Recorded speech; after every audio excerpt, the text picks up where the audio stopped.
Roll call. Parker. Here. Miscelinich. Here.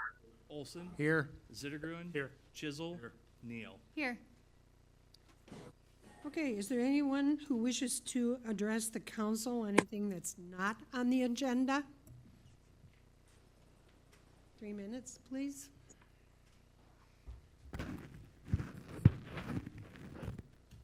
Hello, my name's Thomas Hanson, 3469 Locust Road. It's good to be back.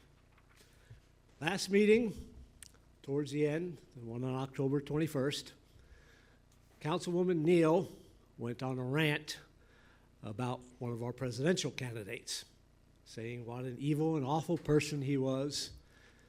And then at 1 hour, 52 minutes, and 59 seconds of the recording, she uttered the words, "I encourage everybody not to vote for Donald Trump."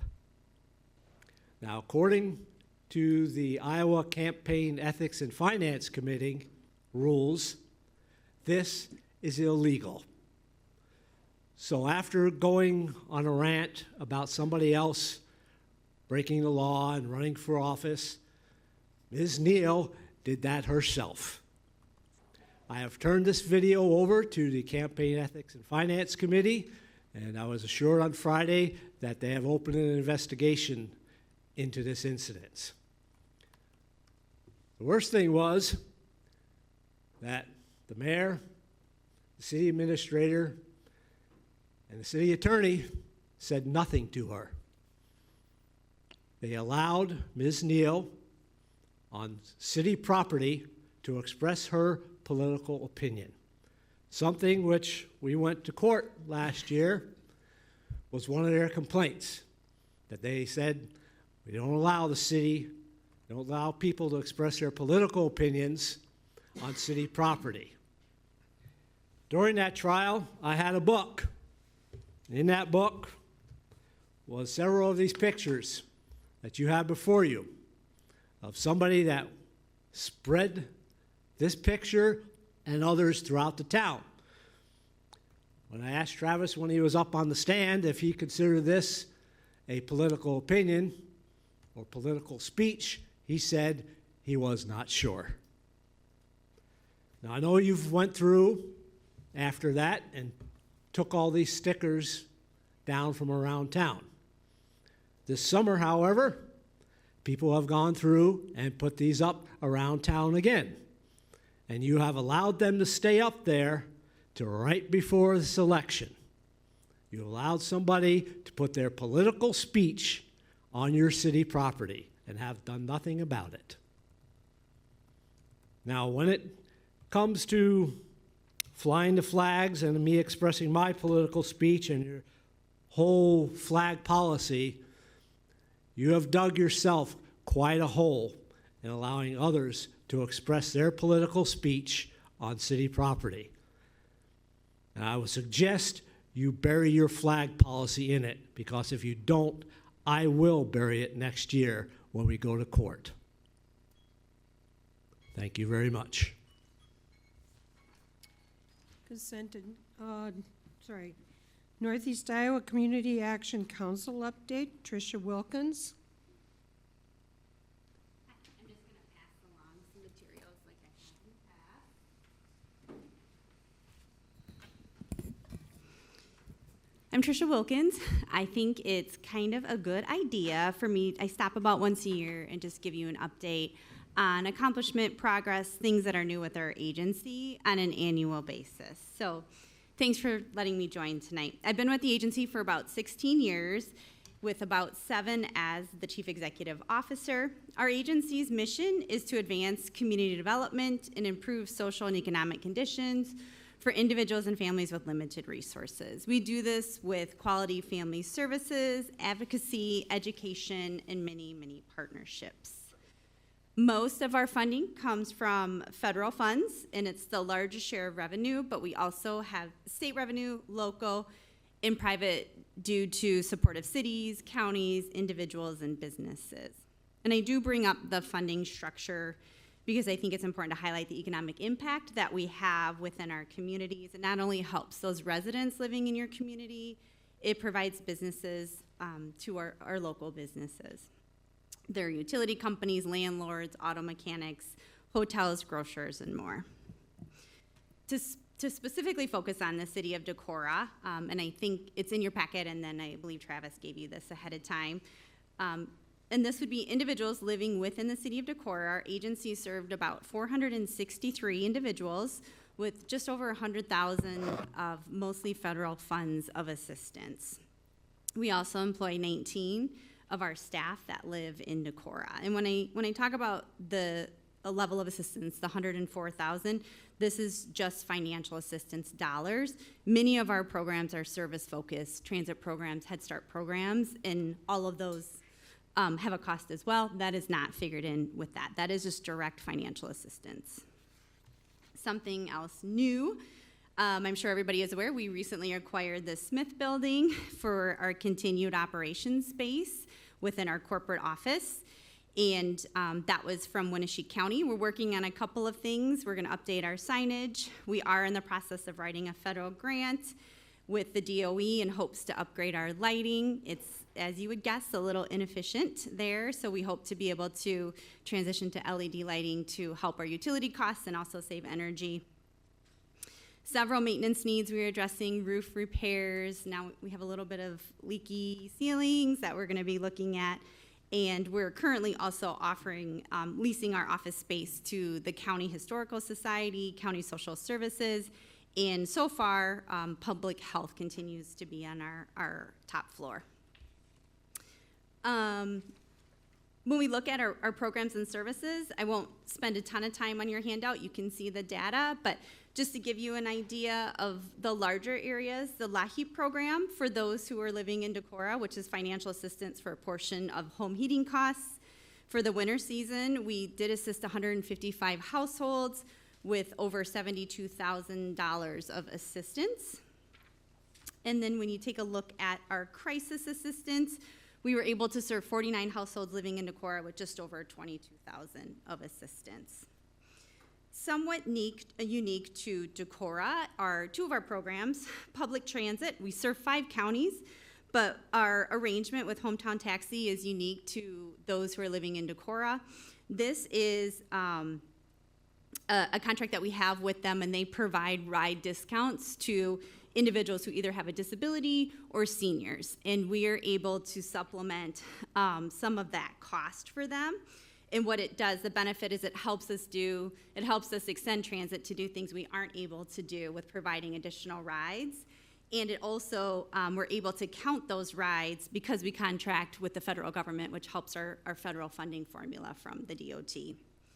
And we are able to provide over 21,000 rides for this past year, which is significantly higher than any of our other communities. And so we know that hometown arrangement impacts that quite a bit. Also housing, we have a total for housing, and this is where we serve 7 counties with housing, and we have a total of 56 units, and 33 of those units are in Decorah.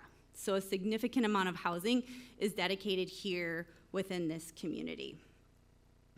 We talk about general assistance. We do work with the county on general assistance as well, and we're able to partner with them to provide that assistance too.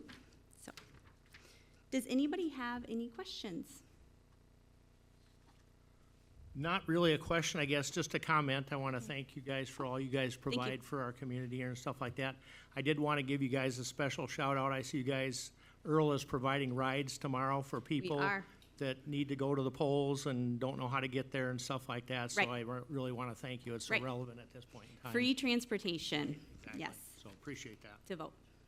I think also too, I want to wish you good luck with owning that Smith Building, and looking forward to, you know, perhaps other nonprofits or other entities being able to partner with you to ease in some of the cost. Yeah, we would love to have public health continue with us in our space. I know that's still a discussion, and we'll see what happens with that. Yeah, and there's lots of things we want to do. We're gonna kind of take things little by little, slowly, and try to So, update and make changes to see some progress with it. anyone else? Well, thank you. Thank you very much. Thank you. Consent agenda.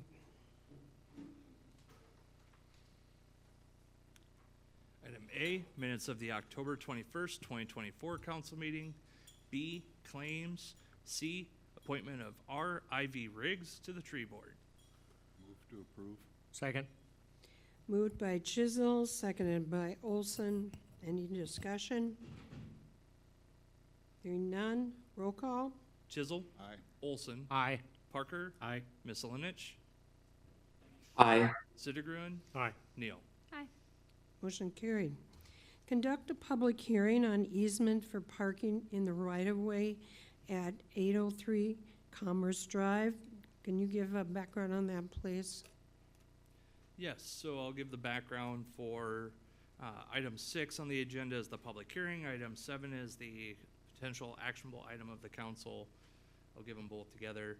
So this public hearing required by state code as well as city code before the city can consider disposing of any city-owned real estate or any interest in real estate. That includes granting easements within the right-of-way. This public hearing was set at the October 7th meeting, and we've received no written comments or objections at this time. Okay, could you describe the location specifically? Yeah, so 803 Commerce Drive, there's a map in the packet, or excuse me, a sketch. Let me grab the label for it. Yeah, I mean, generally speaking, versus not So looking the at the business is map. AY McDonald Supply. Okay, So that's the business that currently uses it as a parking lot. The Dropbox file 007C is the aerial that shows the area within the right-of-way. So, let me grab my notes again. oh, I've got, The property owner of 803 Commerce Drive currently uses that right-of-way for its parking lot. City code requires that parking is only allowed in the right-of-way by resolution of the council. And again, Okay. this would be a long-term easement. So the requested easement for the area is only what's currently in asphalt that they wish to replace. okay, thanks for the directions. I'll open the public hearing. Is there anyone who wishes to speak to this item? Seeing and hearing none, I'll close the public hearing. Consider resolution approving an easement for parking in the right-of-way at 803 Commerce Drive. I move the resolution. Parker seconds. Moved by Zittergruen, seconded by Parker. Any further discussion? Just appreciate clause 6 in the easement language that makes the easement revocable if there's ever any essential corporate purpose for the city related to sidewalks or roads. And I'm glad we could work with the owners on this and kind of make the status quo, permissible and legal, but also glad the city's retaining its interest that, who knows what the future brings. So thanks to staff for making it happen. Okay, roll call. Zittergruen, Aye. Parker, Aye. Misselinich, Aye. Olson, Aye. Chisel, Aye. Neal. Hi. Motion carried. Conduct public hearing on development agreement with High Point East LLC, authorizing annual appropriation tax implement payments and pledging certain tax increment revenues to the payment for the agreement. And this is the public hearing. Can you give background on that, please? Yes. So, again, I'll combine the backgrounds for items 8 and 9, where 8 is the public hearing and 9 is the actionable item to be considered by council. And my apologies, it was pointed out to me earlier today that I didn't have a sketch of this area in the Dropbox file, so that has since been added.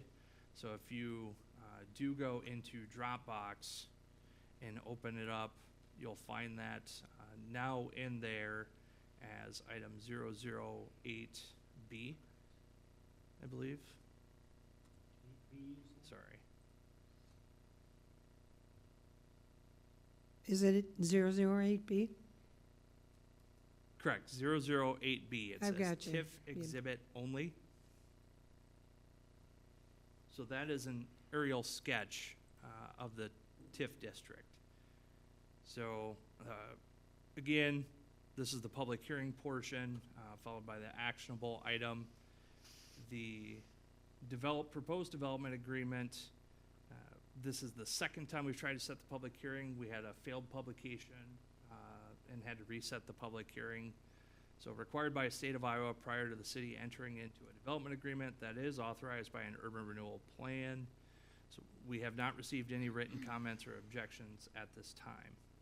The proposed development agreement is to provide economic development incentives in the form of tax rebates not to exceed $560,000 for the costs associated with public infrastructure. So that's water, sewer, stormwater, streets, lighting, in an anticipated subdivision of High Point East, 4th edition. I say anticipated because it has not gone through the plating process as of yet.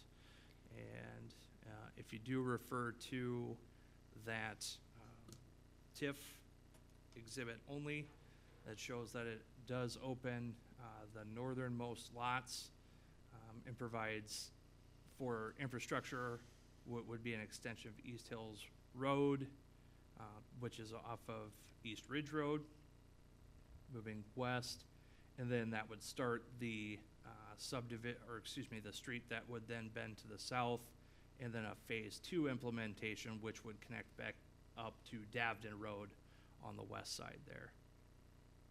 Okay, I'll open the public hearing. Is there anyone who wishes to speak to this? If you want to speak, Mike, that's up to you. Just state your name and address and, Sure. Mike Kelly, 2414 Red Oak Road. Lived up in this area, and we are the developers of the area. This is something we've contemplated for at least 5-6 years. The time didn't seem right at the time, but I'm not getting any younger, so it's time to get moving and get this finished up.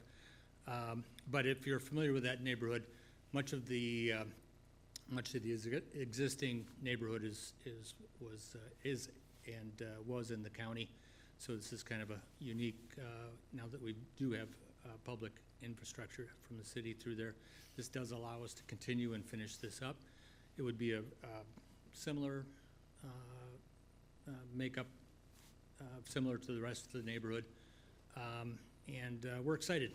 We need homes, places to build, and as I'm sure you know, so this is one thing I think we can do. The cost is just something that doesn't make any sense without the city's participation through this endeavor. So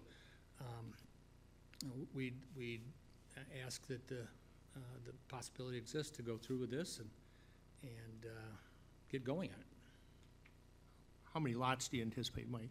16 total. 16 total? Yes, with phase 1 would be 8, phase 2 would be 8 as well, so. Okay, thanks. okay. Actually, two of those lots are multifamily, probably. Two is what we're targeting those for. The largest 2 at the top of the hill would be, what we're thinking would be a townhouse. I don't have the concept, and we're maybe 2 years away from doing that probably in my idea, but that would be what I think would be, go well there. And the other 6 would be single family Yes. dwelling? Yes. Okay, That's correct. Okay, thanks. anybody else? I'll close the public hearing. Consider resolution approving development agreement with High Point East. I'd move for approval. Second? Moved by Chisel, seconded by Olson. Any further discussion? I have things to say. First of all, I want to thank Mike for inviting me to discuss this potential development with him today. I enjoyed our conversation, and I think that he and I both understand that, you know, there's a shared and universally accepted understanding that we need more housing in Decorah, and that housing, you know, that there's no such thing as like a bad version of a new house. We just simply need more homes for people. to take care of some of the demand that's out there. And so I'm really eager to see this project proceed. I think the geographical difficulties of the site, some of the slope there makes, it makes sense that this would be a good place for single-family detached homes. That matches our comprehensive plan as well. Why I'm hesitant about this particular project is not the fact of it or the design or the scope or the plans. I'm hesitant about the number asked in terms of city participation in it. And I don't have an exact sense for, all the costs that it takes to construct a home today, but I know it's bad and getting worse. It's very expensive. And even selling at prices that to many Decorahs seem unaffordable, it's still hard for investors in our community to see a return on what they invest. And so I understand there are challenges. I understand that the city needs to participate to accomplish the goal of more housing in a lot of different ways, and this may very well be one of them. What I'm concerned about is the fact that that if we do get, let's say, 20 units out of this, that's a nice increase for Decorah's residents. But even if we get 20 units out of it at the max city participation rate, you're talking about a $40,000 subsidy per unit. And I'm concerned about that because that seems not quite in line with our previous participations in home construction. I'd like to see the amount of the subsidy scaled back to match what we've been doing. I guess my only other concern about this whole way of moving forward is I want to be very careful about setting a precedent that future prospective developers will go into their projects with the assumption that the city is going to rebate the costs of their infrastructure. That hasn't been the case universally in the past, and I'd hate to set a precedent or an expectation that that would be the case going forward. I think that the right people to pay for the costs, the roads, the sewer, the water, the lighting to serve a new neighborhood are not other residents who live in Decorah and other places, but it's the residents of those neighborhoods who directly benefit. So to the extent that it's possible to make this project pencil out while ensuring that as many of the costs are borne by the eventual occupants as possible, I think we should do it. I'd love it if the city would, sort of rebate a lot of my taxes so that I could pursue investment strategies also. But that's not, it's not always going to be that way. And I think one thing that has been missing from this conversation is an earnest effort on the city organization's behalf to do the math and demonstrate that this is a long-term smart economic investment for the city. If we're talking about a $500,000 piece of infrastructure to serve houses that pay something like $25,000 to $35,000 a year in tax to the city, that's property tax, right? There's other revenue sources for road construction. I'm scared at how much of that future tax creation is already dedicated towards the eventual repair, replacement, and reconstruction of this infrastructure. And so I'm kind of curious what my fellow council members think about the scope or scale of this. And I had a nice talk with Travis today where I feel like I can truly understand that there are other sides to this issue. And obviously there's an urgent need to build more housing. I just wonder if this is too much of a city subsidy. Steve, would you be better off with a smaller number than 560,000? Is that what you're trying to say, or? Yeah, I mean, I wanted, before I sort of came with here's my opinion, let's all embrace it, I kind of wanted to know what you all were thinking along the same lines.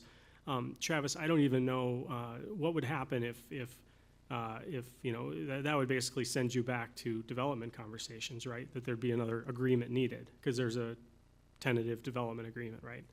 It would, but as long as the really only consideration or adjustment being made by the council is that dollar amount, of course, it would take the developer to agree to that as well. And, it'd be up to the developer whether to move forward on the project or not. Of course, anytime we have these conversations, we always lead off with this is subject to council approval. That's always something we lead off with, but we had to have a starting point with negotiations. So if council wants a smaller dollar amount, shouldn't be any additional legal costs incurred. I don't necessarily like to put John on the spot because we use outside legal counsel on this. As long as that dollar amount's going down, my understanding is that council can go ahead and approve that without a new public hearing.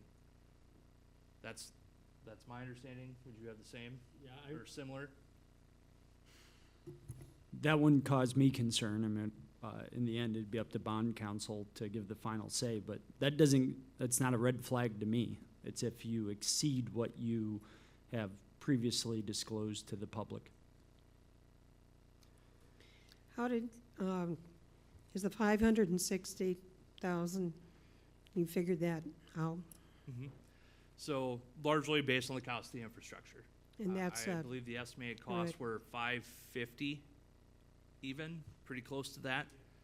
And so we pick a not to exceed amount because we don't want, of course, that cost to balloon. We want to know what that top end is and deliberately pick a dollar amount very close to that estimated construction costs. Earlier this year, I did NPR, IPR, Iowa Public Radio spot on this, talking about the cost of public infrastructure. And when you do break it down into a per lot basis, that is roughly now $80,000 per lot. And so when the estimated construction costs and the infrastructure came up at $550,000, that was not a number I would question. Now, it is up to council. To Stephen's point, that's a lot of money to invest on a per lot basis. So now we're into a policy level discussion of councils where is the need of housing that great that we want to achieve, want to see these lots developed? Is there potentially a smaller number that it's less potential investment from the city? And I do want to stress potential because this is the max. Rebates are only paid based on the rebatable portion of taxes paid. So for example, if the developer puts in all this infrastructure at $550,000 and then doesn't put a single house on it and generates no additional property taxes, the developer doesn't receive a dime from the city. Now, if it's advantageous for the developer to, of course, develop all the lots as fast as possible, because there is a 10-year limit on this.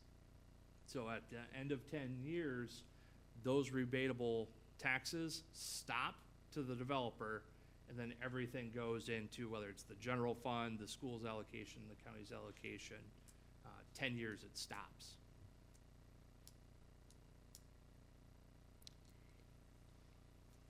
Comments? So I hear Steve on this, and I feel like we've talked about this before, and I raised a little bit of a red flag at that amount, and we had this similar discussion. So I definitely echo Zittigren's concerns about the cost. And it does make sense, right? I mean, it's hard because it's a little bit like childcare, right? When you're trying to assess per house, how much can we actually give? Or how much per kid do we have? If we had all the resources in the world, that would be amazing. But we do have to think about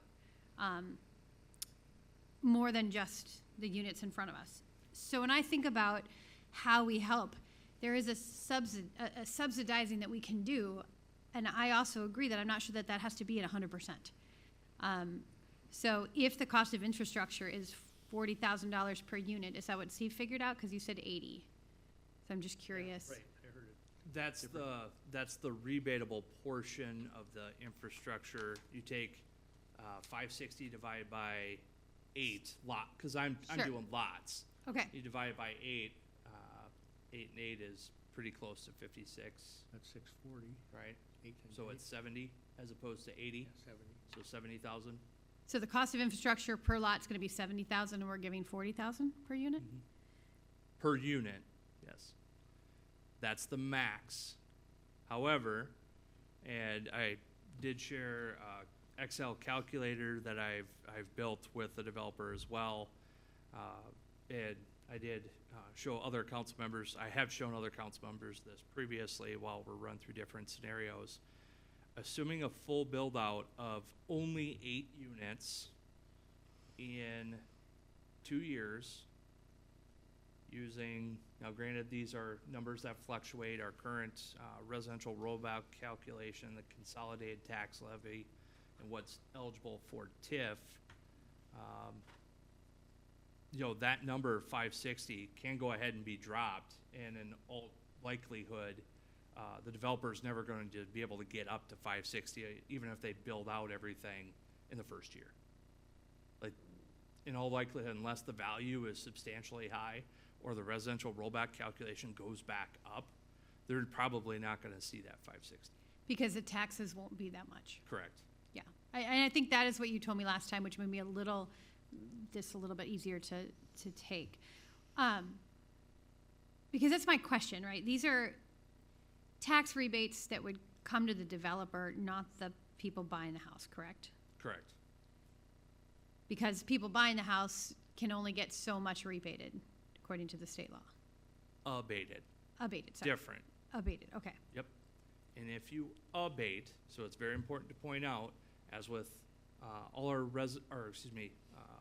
all our urban renewal plans that are currently in place, even prior to my arrival, it does clearly state that if you are a residential property or commercial property looking for abatement, but you are part of an urban renewal plan that has an active rebate, you're not eligible for abatement.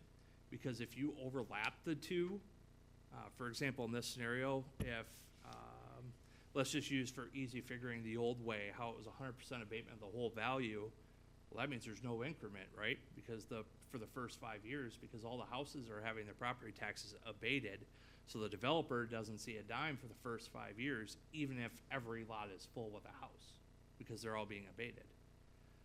So our urban renewal plans do specify in there, or excuse me, the revitalization plans are what stayed in there, that if you are an active urban renewal plan with a rebate, you're not eligible. So the same would apply for these. How about comments from other council members? Randy? Well, we've done these in the past, and when they didn't follow the development, they didn't get their full money either. One developer, I guess the alternative would be to not do it at all, and then the city pay to put in the infrastructure, right? I'd say what's more likely to happen is it just doesn't happen. Well, then it wouldn't, and that wouldn't happen, so the housing doesn't go forward, so, and like you said, these would have to be some pretty massive houses to generate that kind of tax revenue to get to this amount, so I'm comfortable with doing this. Can I Kirsten? have a question, just based, yeah, I just have a question. Okay. Kirsten?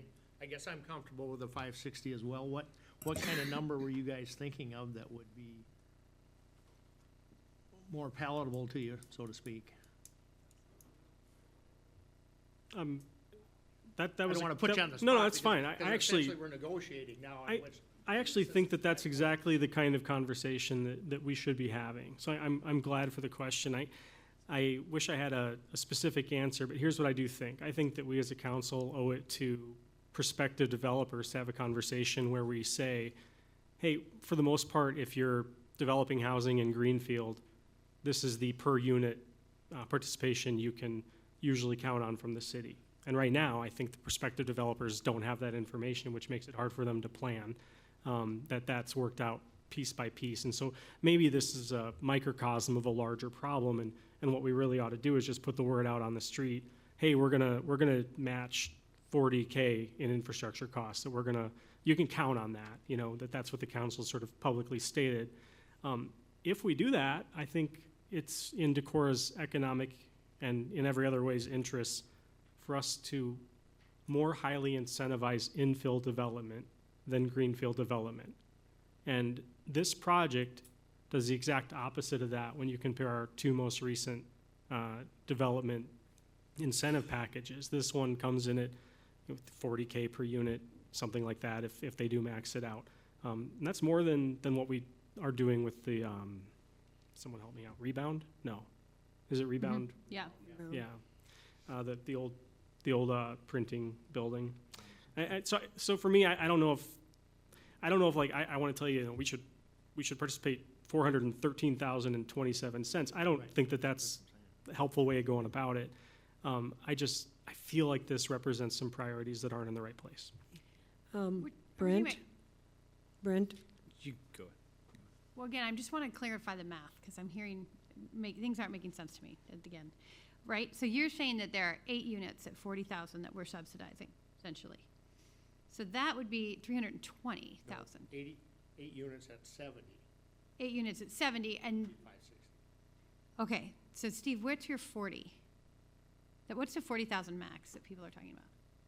My 40 assumes that that they build out all 14, but yeah, we're only talking about half of the 14, aren't we? Okay, Yeah, I yeah. assume we're talking about 8. But so I that's also am 70. including the multi-family lot on there, so this 8 unit would include one like that, so it'd be a total of, what, 13 housing, or 11 housing units, right? So I guess 11 into whatever that is would be 40-some thousand. 50,000, yeah. I'll let Brent talk, and then I had some other questions. Sorry. Brent? So I kind of got mixed feelings on a lot of it. My first angle is that obviously we have a developer here that wants to develop property and build houses. Sometimes you don't often see people willing to do that, and I think we need to encourage that. We need to encourage developers to step up to the plate, develop houses, even if, there may be some incentive to him. The one thing that Steve kind of has me worried about is the setting the precedence. Not knowing necessarily what that precedence is as far as, what we will approve here, what future developers will be asking for on terms of that. So, that is obviously a concern of mine. Another concern of mine, though, is that, as Travis says, is that the likelihood of this being developed, if, we don't come to an agreement, is probably 0. And I would rather have it developed than not developed. We spoke about this, I don't know, when was the last time we spoke about this? Like a month ago or something? You were, Yeah, somewhere in there. made a point saying that this is kind of a common way that developers are going about trying to develop some of this property. Maybe you had a term for it too. This is the common way that the city of Decorah has. Now, granted, those have been all commercial since my arrival, has been rebating back the cost of the public infrastructure. Previously, it had been done with mostly revitalization, because quite honestly, a lot of the development happening in Decorah didn't necessarily require the extension of public infrastructure. That's usually when you see the urban renewal plans and rebates come into play. Like you rebate on infrastructure to create lots, you abate buildings to fill said lots. So for years, Decorah's development strategy has been abate to fill in lots. Well, now, as we run out of places to place buildings, we need to shift course and go to rebates, which go to the developer to create the lots. So that was where we had shifted. And again, most of that's been commercial as of late. Residential, this is going to be our first foray into residential development, but it's also been our first one since I've been here. I want to hear also from Christopher. Yeah, so my biggest concern, as well as, other members on council, is definitely where we're at, with reabatement price tag right now, or just overall price tag. I do, acknowledge that we do need to diversify the housing stock we have in the area. My biggest thing is just, like many others have said, the long-term implications that may have, or in regards to setting a precedent moving forward.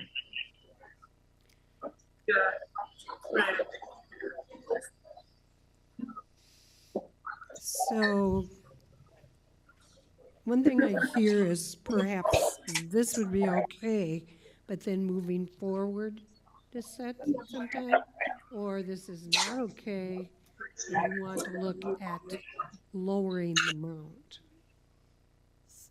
So I had,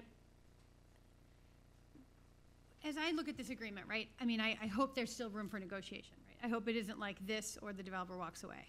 That would make me sad, because that would make it seem like then our hands are tied. Essentially, whatever developer wants, we would have to do, right? I do think some thought behind what makes sense, not just for this project, but the long term, because I think we would be setting precedents here. We haven't quite done something to this extent. So I do want to clarify if it's between, like, we talk about precedent a lot. If it's a legal precedent, like you are now herefore required, like, not the case. I want to be clear about that. Thank you. That's the thing about urban renewal, is that each individual project is negotiated on a case-by-case basis. Abatement is the one where you set the precedent, where you say, here's the rules, meet the rules, come one, come all, you get it. I get that, but I also know that, like, well, you did this for so-and-so, why aren't you gonna do it for us, right? And I get every case. We is a don't like little- your project. Exactly, but we like all housing projects, right? We like all housing projects. I think that's the problem. Is that we like all housing projects. Can we afford to do this for everybody who comes to our door and says, I'm gonna build a housing thing, can you buy all the infrastructure and reimburse me? If I do the infrastructure, reimburse me. That's the problem. That's what we're sitting with. Is that, yeah, we love this. It's amazing.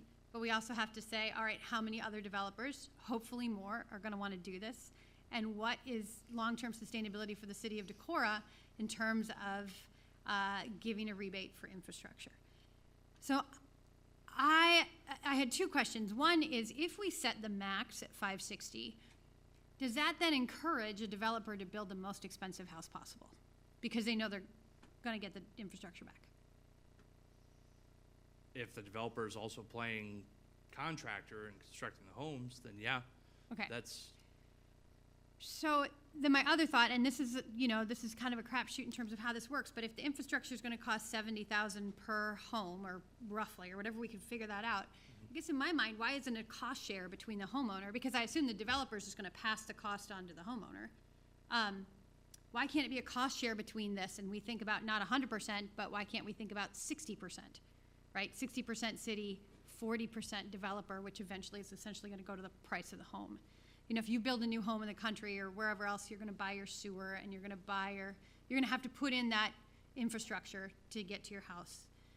So in my mind, it seems like a fair ask that it's not 100% rebate by the city, but a 60-40. I mean, even a 70-30. But 100% to me, if we look for long-term sustainability for city tax dollars, I don't know that that is sustainable unless you can tell me, no, we got this money, we can do this. I mean, I think that's a good question. Why aren't the prospective homeowners paying for this? I mean, the answer is, if Mike built these properties and then passed along every single cost that it costs to provide the infrastructure, people wouldn't buy them. They'd be too expensive for the market. There'd be cheaper houses elsewhere in Decorah. I think that's the answer. That there's a gap between what it costs to provide a new piece of housing and what the market is willing to pay right now. Even though we need the new housing, there's still that gap. And so that's what's going on. I mean, we're saying we're here. It's in our interest as a city to fill that gap. In the long run, we're going to collect taxes on them anyway, which kind of pays us back, is how historically people think about this. I want to align that smart way of incentivizing new housing with what makes the most economic sense for the city. And right now, this prospective way forward has us spending more money to do greenfield development, requiring new stuff to take care of and build and maintain than we do on infill development, which is better for us for a lot of reasons. Okay, but then Steve, you just talked yourself to me in a corner, right? If you're saying that, and I'm like, all right, chart then we that should out do for me? 560, right? Because you're essentially saying that you don't want to see this passed on to homeowners, and you don't want to pay it off from the developer, but we need housing. So if you're trying to keep, I mean, if your hope is to keep housing costs as low as possible, knowing we need housing, then we should go with the 560. Yeah, I mean, if I thought there was a simple, obvious answer, you would have heard it from me a while ago. I do think as a city, we should have a conversation about how we can consistently express to prospective developers, this is what we're going to do to incentivize per unit. And I do think we should do per unit because we should encourage, more units, right, on greenfield. And we should do a higher number for infill. And I think we should do that going forward. If this is the first step of that, that's fine. It seems like it doesn't matter whether I'm ready to vote no, because I think there's enough votes yes. So, Okay, I do want to just point out, so if 14 units, so assuming 8 lots, 2 of which are multifamily, which I believe in discussions with the the developer was thought to be possibly fourplexes. That gets you 14 total units. If 14 units are built on day one, the max rebate back to the developer is going to be $558,000 or so, with the assumptions that, you know, all those, the levy rate, the rollback, all the stuff I talked about, with also an assumption that the current unit valuation averages at $360,000 in assessed valuation, and that they grow at 2% annually. Also remember, as part of the urban renewal plan, we talked about this, the urban renewal law in Iowa requires for a market rate housing housing project, you have to set aside the percentage of residents that are considered low, moderate income in your community. So in addition to the developer seeing $558,000 roughly as a possible cumulative rebate, that also allows for a cumulative low, moderate income bank of up to $275,000 roughly. So those LMI funds don't have to be used in this area. They can be used anywhere within the city of Decorah, and they are earmarked by Iowa law for a project that benefits those of low, moderate income. So, but those are city tax dollars that would then be put aside for that, correct? They're cumulative tax dollars, Yeah, correct? yeah. School and county also. Yeah. Portions of, I guess that don't exist today. I guess it's worth a conversation in my mind with the developer to see if we could lower this.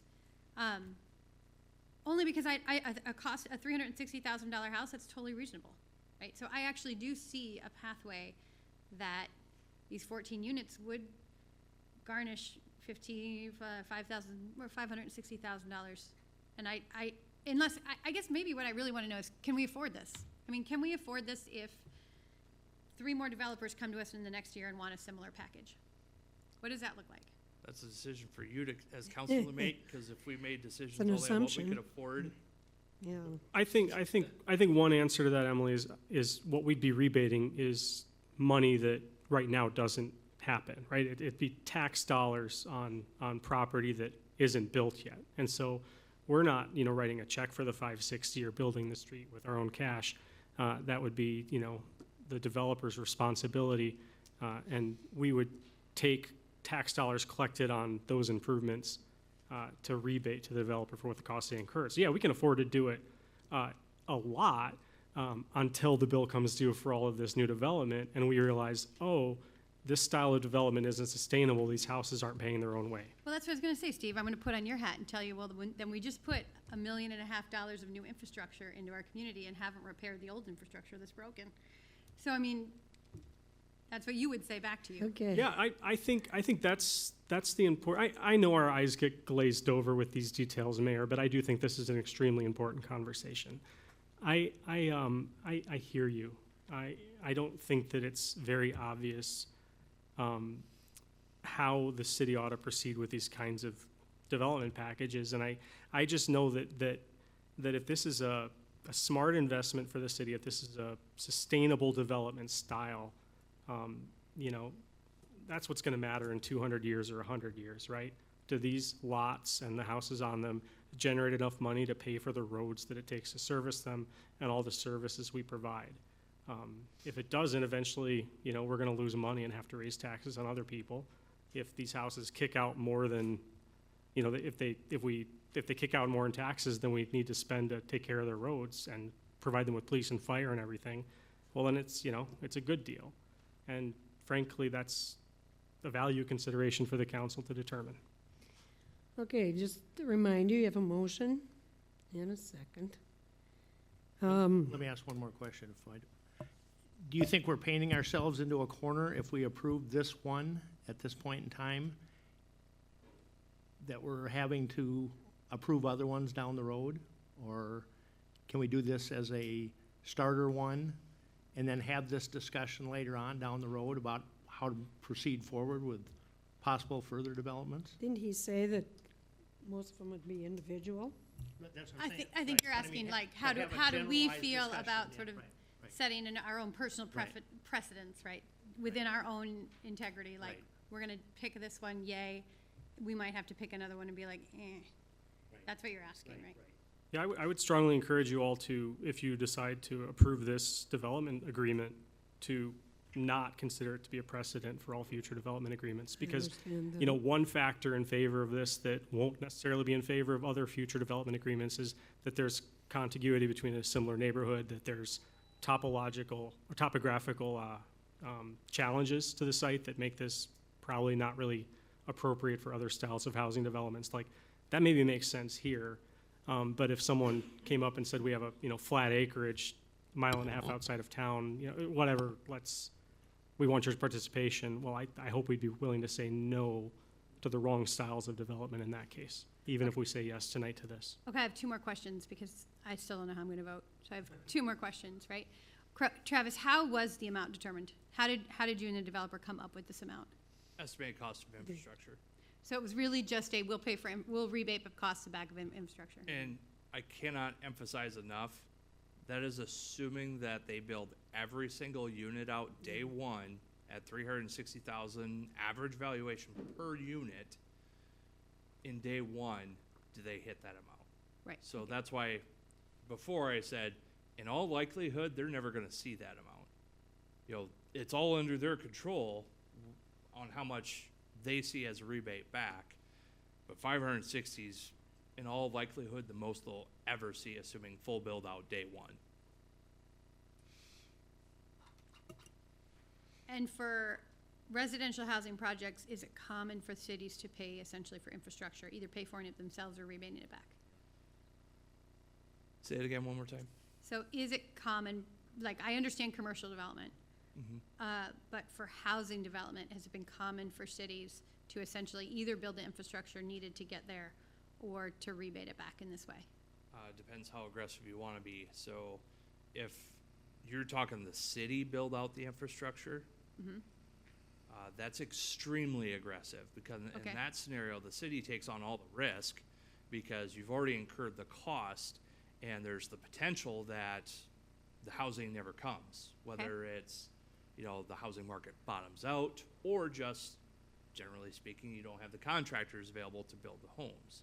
So that is the highest risk level, is the city builds out the infrastructure and either just recovers taxes, just general fund allocation, or alternatively, a little less risk, but still one of the more risky models is the city places the infrastructure after doing an urban renewal plan like we've just set up, but the city withholds those TIF rebates and instead just repays ourselves based on the cost of infrastructure.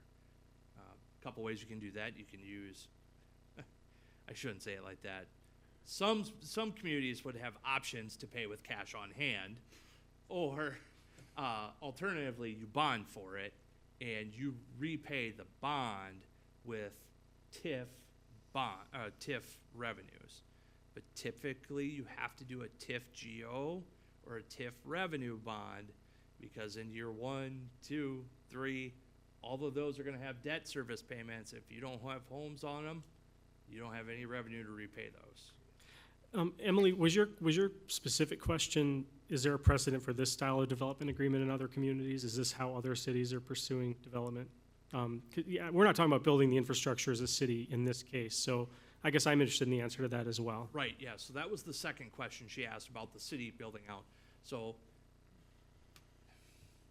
if you are a smaller community that wants to be more aggressive on housing development, the alternative I just described, where the city bonds, puts in the infrastructure and then recovers the TIF revenues and repays themselves, that's even a model that's out there as well.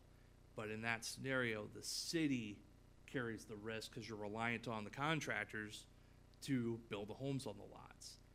This one here is what many cities would strive to try and put in place because it does on the upfront shift all the costs to the developer and puts the risk on them that if the houses don't get built, you don't get money. Okay, that helps. Thank you. I'm good. Okay. Roll call. Jizzle. Olson. Aye. So now we're at Zittergruen. No. Neal. Aye. Parker. Aye. Melissa Lynch. Aye. Motion carried. I do want to thank you for that discussion. I mean, I think it's robust, and I hope you hear that I think it's awesome what you're doing, so thank you. I just think it's important to have this conversation, to be able to clear, like, when we go to next, do this again. I was going to say, for the next time that we go through this again. Yep, so thank you. Thanks to the Okay. Kellys. Appreciate it. Thank you very much, Kelly. Yeah. Consider resolution approving memorandum of agreement with Decorah Human Power Trails. Get feedback or background on that, please. Yes, so the proposed memorandum of agreement with Decorah Human Powered Trails, or DHPT, is meant to formalize the relationship and the expectations of the organization. So DHPT, up until recently, was actually an informal organization that operated as a group of volunteers under the city's umbrella. So DHPT existed essentially in name only. Now they have organized as their own 501c3. And so this agreement says DHPT will continue to provide volunteer labor for trail planning, design, construction, and upkeep under the coordination of the city's Parks and Recreation Department. So depending on what it is, it's either the Parks and Rec Director or the Park Board. There's also a provision within the agreement that allows the city to provide an annual expenditure to DHPT for trail maintenance workers. So historically, DHPT has had so since they've been an organization of the city, as a volunteer, the city had a contract with trail maintenance workers that operated under DHPT's direction. So this states that the trail maintenance worker is now actually, since they're operating under the direction of DHPT, one of their contractors, and the city allows that. That's what this agreement states. During their time as an informal organization, DHPT raised funds that have been held in the memorial fund for their use. And so this provision allows for the city to allocate these funds to them. That's that annual appropriation. It allows us to enter into a dollar amount to pay those funds down. The provision would also, oh, excuse me. I already said that. So the Board of Park Commissioners has recommended approval.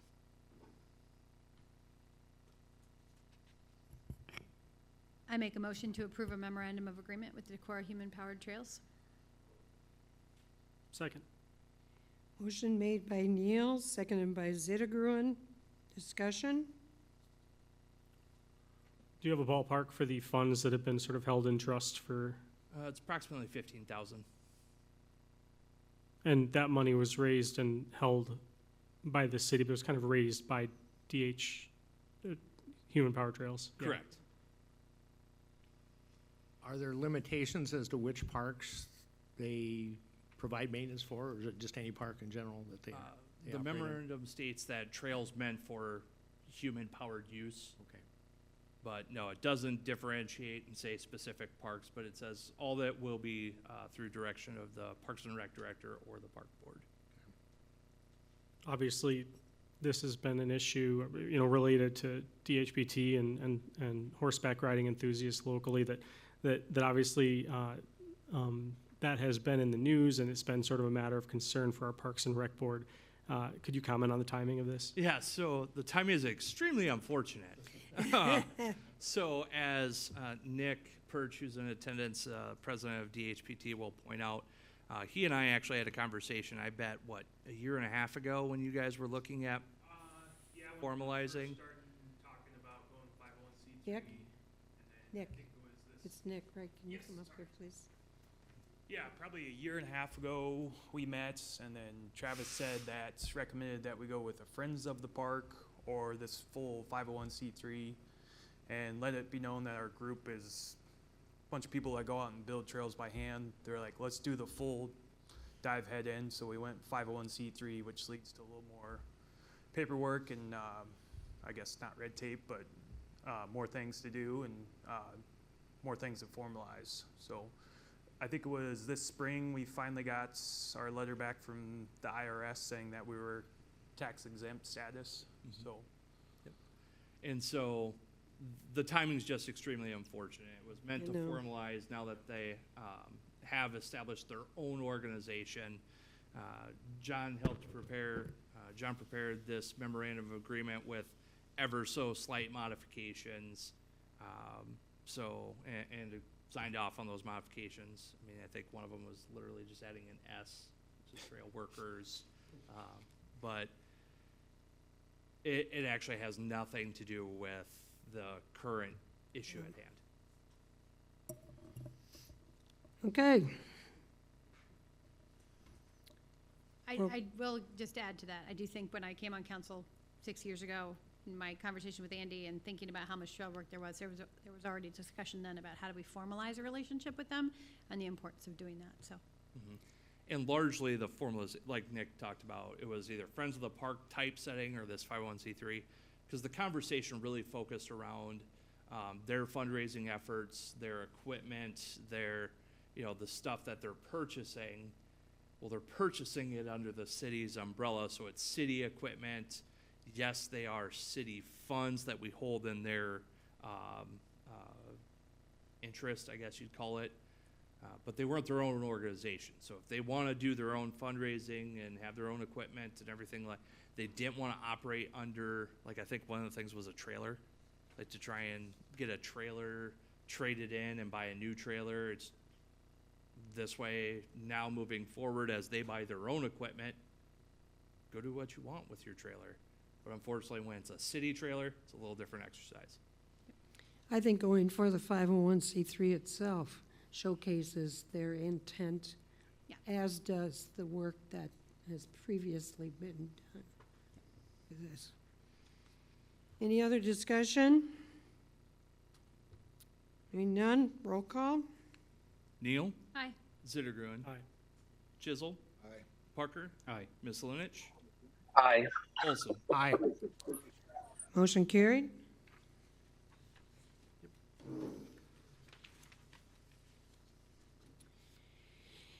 Consider resolution amending the Decorah Downtown Economic Development Grant Program. It didn't take long for something to come up with this. We've got the economic development program that council we just launched about a month ago. And by launched, I started talking about it in public about, we had the council discussions. We knew how much money it was going to be. It has generated some confusion that it is too closely related to the Chambers program. And so this proposed amendment, all it does is remove the Chambers Revolving Loan Fund Committee review in a reference to the Chamber, who has been a great partner in this. I don't want to discount it by any means, but it replaces that with simply removing that reference and replacing with a committee assembled by the city manager. Well, when you put stuff out, that's how you figure out what you have to update. Yeah. Okay. I was just gonna move it. Yep, I'll All second. right, I move the resolution. I will second it, and then within this, if we want to open this grant, how do we do that Yeah, now? I was going to announce it tonight. Okay, Yeah. great, and so, great. Okay, so we had a motion made by Zittergruen, seconded by Neal. And was there discussion? Did you have any discussion? Okay, roll call? Zittergruen? Aye. Neal? Aye. Chisel? Aye. Parker? Aye. Ms. Lunich? Aye. Olson? Aye. Motion carried.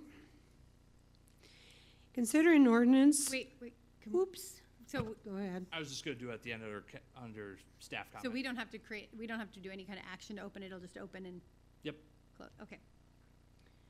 Okay, consider an ordinance on designation of the expanded Central Business District Urban Renewal Area and urban renewal and urban renewal plan.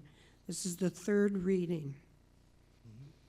While 12 and 13 aren't exactly they're not tied to each other, but it's the same explanation for both. This is again the final step in the creation of an urban renewal area and the associated urban renewal plan, and it creates the tax layer, if you will. It establishes the base and creates the tax layer for the county. Again, levies exempt from collection are the school's instructional support levy, Pebble, and everybody's debt service. So city, county, school district, all of those are exempt from rebate as well. Motion to approve the third reading of the ordinance? Parker seconds. Motion made by Olson, seconded by Parker. Further discussion? Roll call? Olson, Aye. Parker, Aye. Neal, Aye. Misselinich, Aye. Zittergruen, Aye. Chisel. Aye. Motion carried. Consider an ordinance on designation of the Decorah East Side Residential Urban Renewal Area and Urban Renewal Plan and Project. This is the third reading.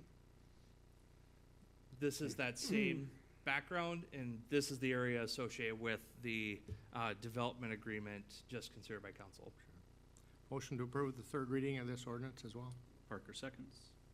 Motion made by Olson, seconded by Parker. Discussion? Roll call? Olson, Aye. Parker, Aye. Misselinich, Aye. Zittergruen, Aye. Chisel, Aye. Neal. Aye. Motion carried. Consider an ordinance on amending Title 17 zoning of the Decorah Municipal Code regarding can redemption centers as primary permitted uses. Second reading. Okay, again, there was an interested party in operating a Cam Redemption Center here in Decorah. Our city code, being an exhaustive list between each individual zoning district, doesn't have it located anywhere or anything similar that the zoning administrator could say, yep, you can go here based on a similar use. So P&Z discussed this for a couple of meetings actually, and recommends the proposed ordinance which would allow in the C1 and C4 districts, if they are wholly contained within a building and create no offensive noise, dust, or odor, and also would allow in the M1, which subsequently allows in the M2 district, if either wholly contained within the building or enclosed with a screening fence in accordance with section 17-108-030. That way, that wholly contained within the building means no can bags outside in the C districts. That's only allowed in the M districts, but you still have to have a screening fence. Move for approval of the second reading? Second. Motion made by Chisel, seconded by Zittergruen. Further discussion? Roll call? Chisel, Aye. Zittergruen, Aye. Parker, Aye. Misselinich, Aye. Olson, Aye. Neal. Have we heard anything back? I'd Have move to waive the third and adopt. Second. Motion made by Chisel, seconded by Zittergruen to waive and adopt the third. Roll call? Chisel, Aye. Zittergruen, Aye. Misselinich, Aye. Olson, Aye. Neal. Aye. Parker. Aye. Motion carried. Thank you very much. Consider an ordinance amending Chapter 10.80 of the Decorah Municipal Code regarding the regulation of off-road vehicles. Second reading.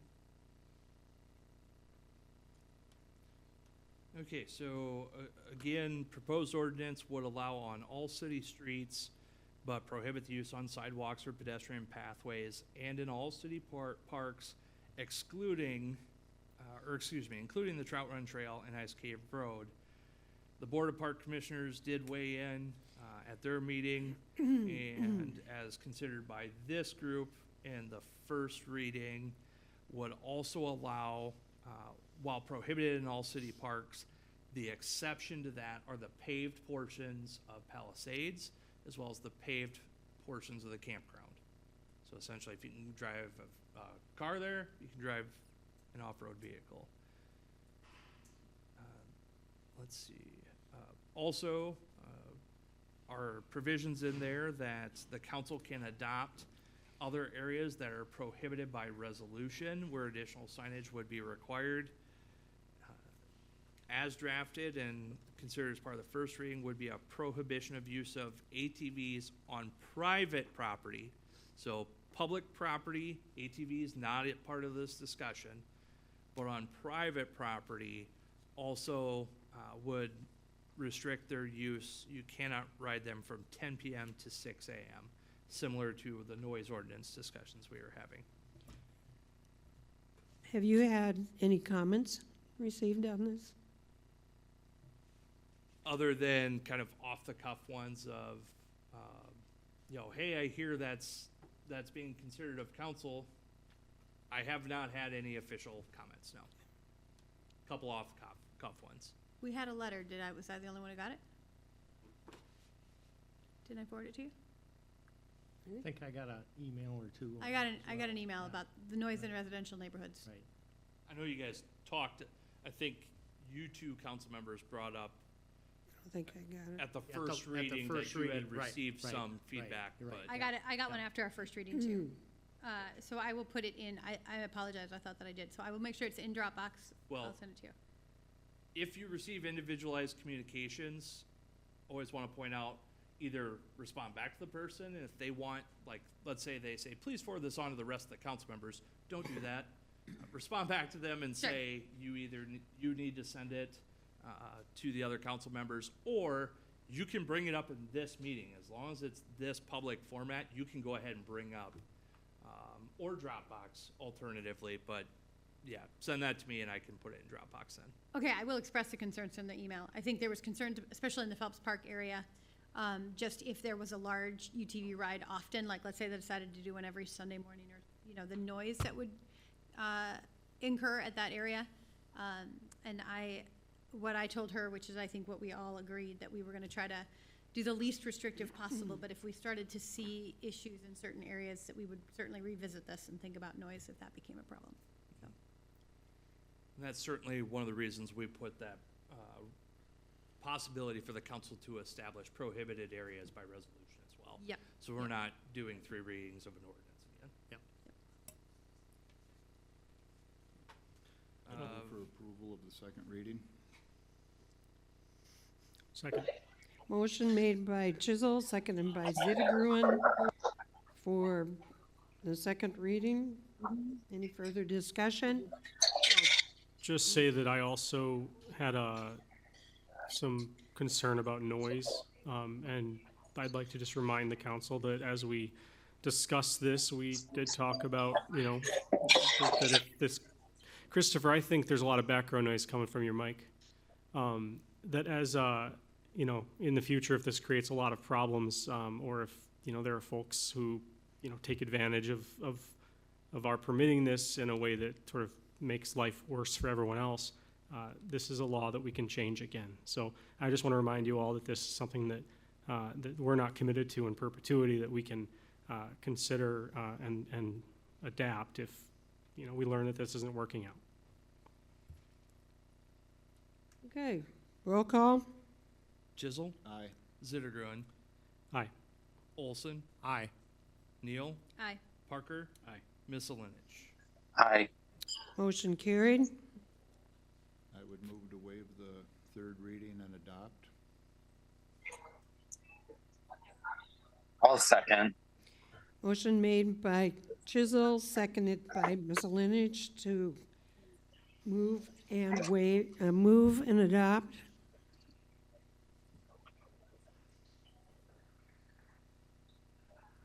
Roll call. Chisel, Aye. Miscelinich, Aye.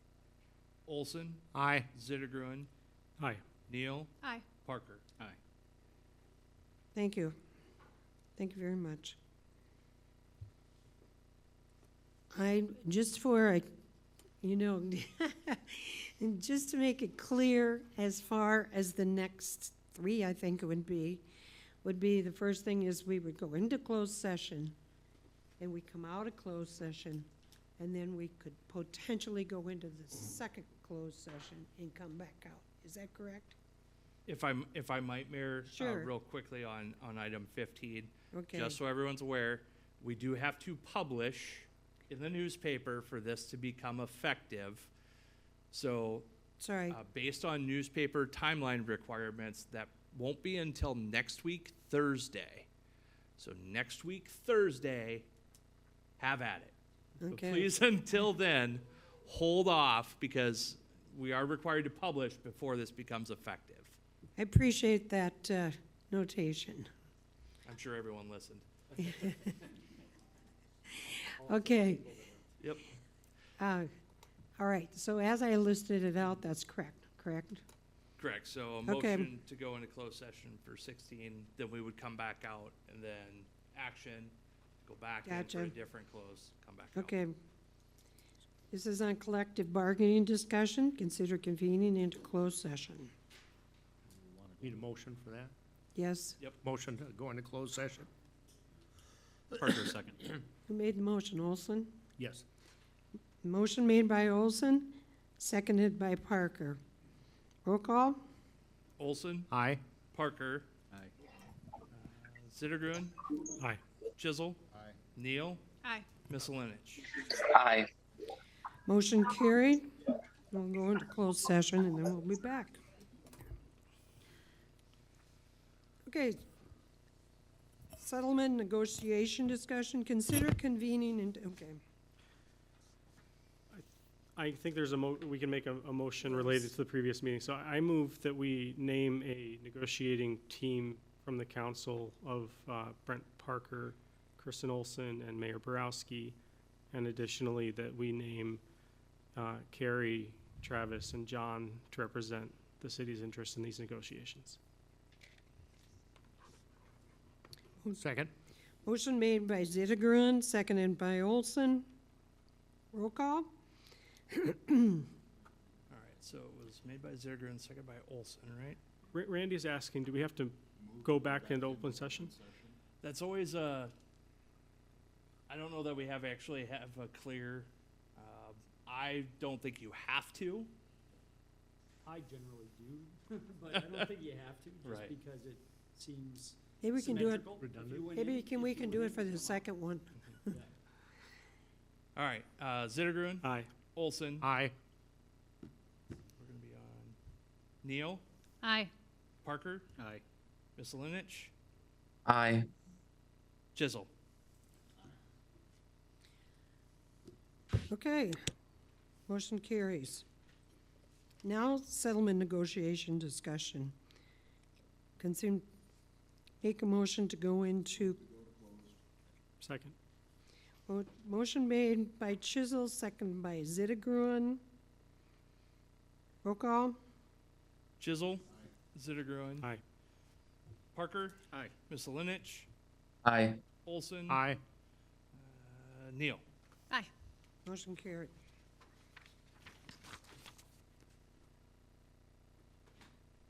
Do you want a motion into open session, Mayor? Sure. I have a motion We'll do it. to We'll do it. open the session. So moved. I need a second. Olson. Second. Motion made by Zittergruen, seconded by Olson to go back into open session. Okay, Do you want to take a vote? roll call? Zittergruen, Aye. Olson, Aye. Parker, Aye. Miscelinich, Aye. Chisel, Neal. Aye. Okay, so ready. Consider approval of settlemental agreement for matter of Amy Chicos versus City of Decorah and Kenneth Lemke. I move approval of the settlement agreement in the amount of $37,500 as recommended by our insurance company's legal counsel. Second. Motion made by Zittergruen, seconded by Olson. Further discussion? Seeing none. Roll call? Zittergruen, Aye. Olson, Aye. Miscelinich, Aye. Chisel, Neal, Aye. Parker. Aye. Motion carried.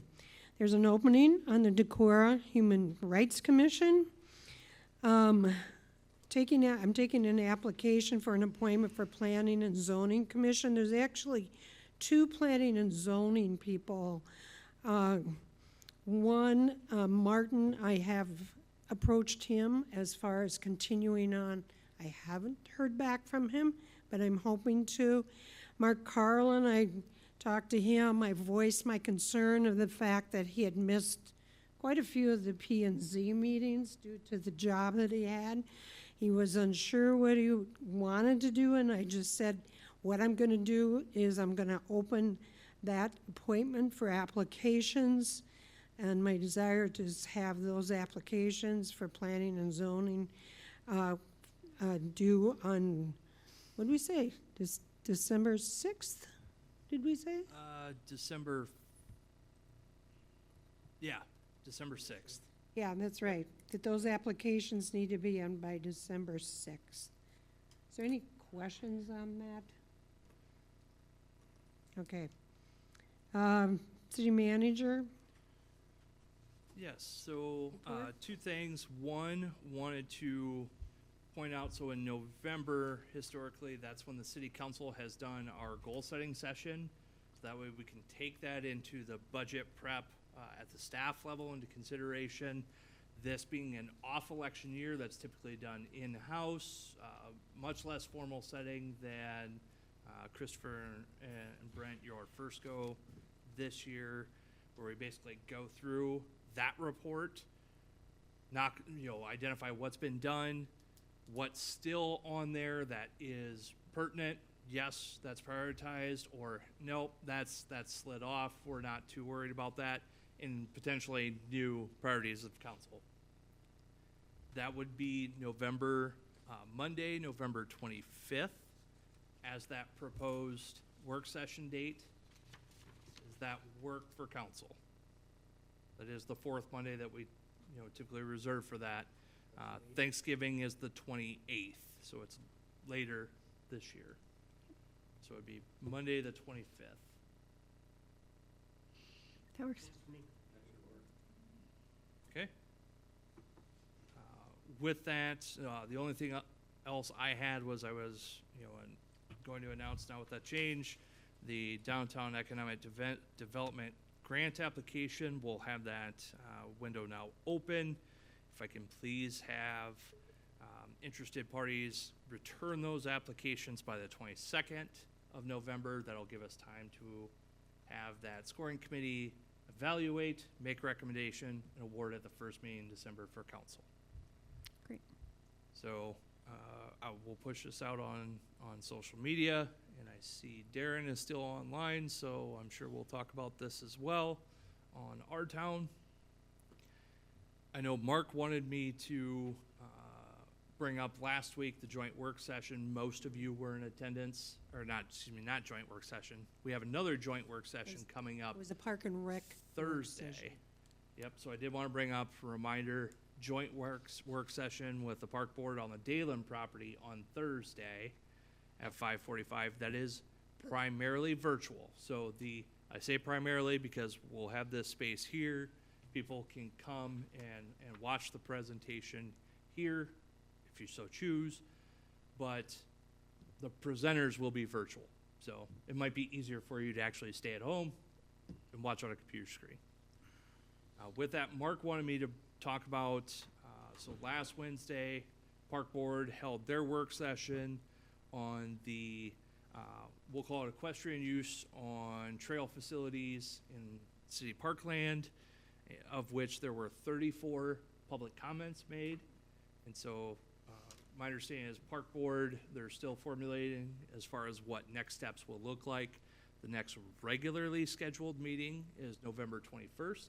But that's not to say that there couldn't potentially be extra either work sessions or special meetings ahead of time. But that's the next regularly scheduled Park Board meeting. And we had hundreds of people in here. Oh, just felt like hundreds of people. No, that was the temperature. Yeah. Yeah, we did actually probably had nearly 100 people in attendance. There were a lot of people here, and it did also get very hot. But it was very well received, I thought. Anybody who wanted to speak, did speak, and I was encouraged. And now I want to make sure, that we work with the Park and Rec, or just not work, but encourage them to continue to go through and set up some kind of a plan, because I think we've talked about this before, but nothing actually has come to fruition. Okay. So, That's all I had. Carrie? Nothing tonight. Okay, Ms. Olenich, anything? Nothing tonight. Neil? Nope. Chisel? Zittergruen? I'm going to take his time and her time. I have 3 quick things, and I'm glad it's just us in here pretty much now, because this is a great conversation.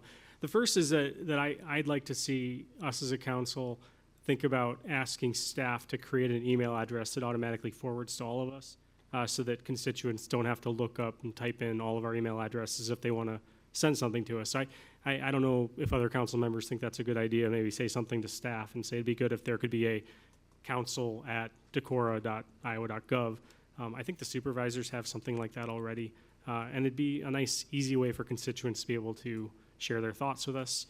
Travis, you want to opine here? Actually, our online permitting software, we've talked about this at the staff level, it's actually very versatile and has so many different things that we can actually create a web form that you can go right on the website and say contact city council members, and they'll enter in the information and hit send, and all of you can receive an email that way.